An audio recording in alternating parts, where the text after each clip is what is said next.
So here's another example of 8.3 graphing quadratic functions. Again, the basic equation for the graph of a quadratic function is ax squared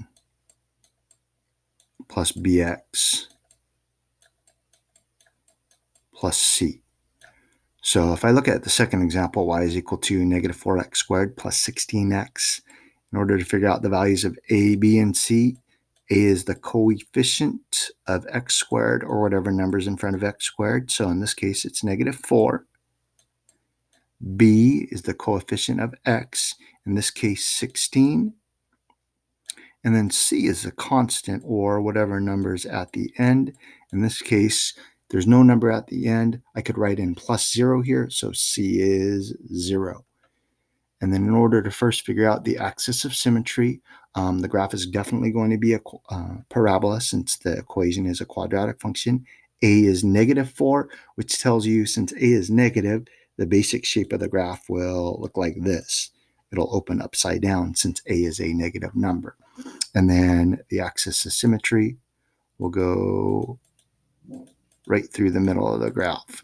It'll actually also go through or contain the vertex. The vertex will actually be up here.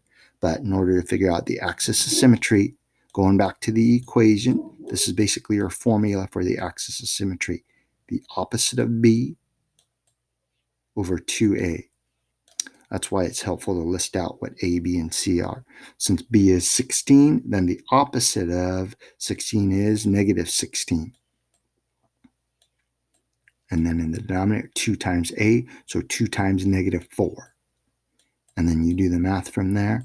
The order of operations says you have to multiply here first, or you have to do what's in the denominator. 2 times negative 4 is negative 8. And then in the numerator, it's negative 16. So negative 16 divided by 8, 2. So the axis of symmetry is x is equal to 2. That's part A. X is equal to 2. And if I made a graph here, here's the x-axis, here's the y-axis. So x is equal to 2, you got to 2 on the x-axis. This is basically what your axis of symmetry would look like. And then going back to this graph here, the axis of symmetry is here. To figure out the vertex, again, the axis of symmetry always contains or goes through the vertex. So part of the vertex is x equals 2. The vertex is going to be a point, so I could write it as an ordered pair.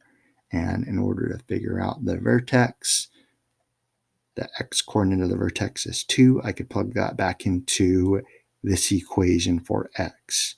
If you do the math, you have to do exponents first. So 2 squared, that's 4. Multiply that by negative 4, so that's negative 16. It's y equals, so I'll just write it out here. And then plus 16 times x, but x is 2, so 16 times 2 is 32. And then negative 16 plus 32 is positive 16. So in this case, the vertex would be at 2 and 16. So 2, and then maybe you just go by 16s on the y-axis. That's where the vertex would be.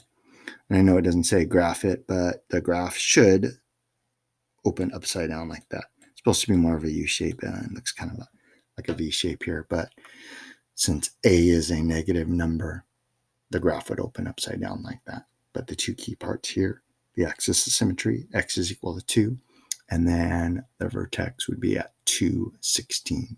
It should always be the case that the x coordinate of the vertex would be the value of the axis of symmetry.